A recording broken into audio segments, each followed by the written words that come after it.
In 1993, Hantavirus killed 1/3 of everyone it infected. It was not from a bite, but from breathing dust off rat droppings. The forgotten repellents that once kept rodents from ever settling in. There is a reason nobody talks about them. Invisible particles swirl in the air, undetected, every time a nest is disturbed. Hantavirus doesn't need a bite, it needs just a single breath. In the Four Corners outbreak of 1993, 24 people fell ill, and more than a third did not survive. The danger came from dust, dried rodent droppings swept up by wind or footsteps, breaking apart into microscopic fragments. Each fragment can harbor the virus, floating for hours, slipping past ordinary defenses. The Centers for Disease Control still warns, never sweep or vacuum rodent mess. Instead, ventilate, wet down, disinfect, because the moment those droppings dry out, a room can become a minefield. A single gram of contaminated dust can hold millions of infectious particles. But here is the unnerving twist. This entire threat depends on whether rats feel welcome enough to settle in the first place. If a property never attracts them, the hazard never materializes. The real question is not how to kill rats after they arrive, it is how to make sure they never choose your home at all. What researchers discovered about rodent behavior completely changed pest prevention. Rats don't choose a home by accident. 3 invisible forces guide every nest they build: food, shelter, and the air itself. A single scattered crumb or a forgotten bag of pet food can lure them from blocks away. Rats can detect food odors at parts per billion, but a meal is not enough. They search for a fortress, tangled clutter, wall voids, crawl spaces, anywhere that feels safe from predators and harsh weather. Maze-like shelter is not just comfort, it is survival. The third driver is humidity. Rats thrive where the air stays damp, between 50 and 70% relative humidity. Too dry, and their skin cracks, their nests crumble. Too wet, and mold and parasites move in. That is why basements, old barns, and leaky sheds become hotspots. Archival farm journals from the 1950s describe how a single dry, drafty barn, kept clear of loose feed and stacked hay, could go years without a single rat. Farmers understood, almost instinctively, that rats follow their noses and their nerves. They sniff for safety, test for dryness, and only settle when all 3 needs align. Modern science now confirms what those old-timers practiced. Every infestation begins long before the first dropping appears, in the quiet calculus of food, shelter, and climate. But here is where things get strange. Each of these drivers can be disrupted if you know what to target. If videos like this interest you, subscribe. This channel digs up forgotten systems, old survival knowledge, and hidden engineering that modern life abandoned. Peppermint oil doesn't just mask a scent, it overwhelms every nerve ending in a rodent's snout. The menthol and menthone molecules, volatile and sharp, flood the air with an Arctic sting that rats interpret as a hostile signal. Scientists traced this reaction to the TRPM8 pathway, a cold sensing channel in the rat's nasal lining. At a threshold of just 0.5% solution, the effect is immediate. Rats abandon treated food zones, unable to follow their own scent trails.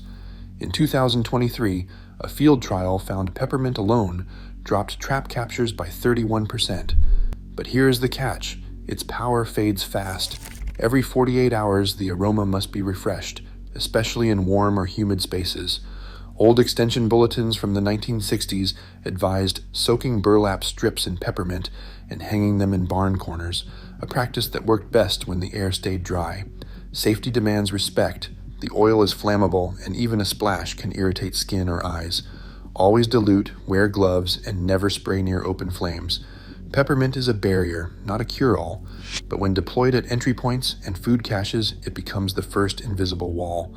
But the second method is where things get strange. Predator scent barriers turn the ground itself into a warning sign, one that only a rat can read. When a boundary is marked with coyote or fox urine, rats pick up a chemical signal called a chiromone.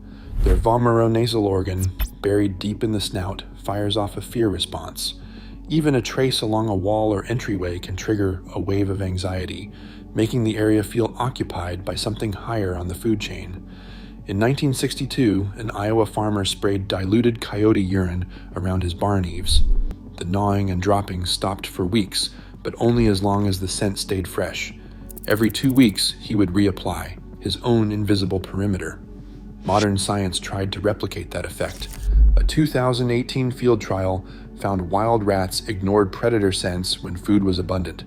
But a 2020 study using synthetic analogs cut bait consumption by 27% in forested test plots. The evidence is mixed, and sourcing real predator urine raises its own questions.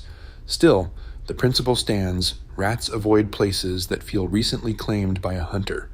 The trick is keeping the illusion alive before they catch on. And this last method, one that dries out the very air, may explain why old grain farms rarely had infestations this bad. Diatomaceous earth does not mask, frighten, or poison. It erases comfort by turning every step into a slow, invisible threat. Each speck is a fossil shell, sharp enough to slice the waxy seal on a rat's skin. As they cross a treated crawlspace or attic seam, the abrasion draws out water molecule by molecule, with no scent, no warning, just relentless dryness.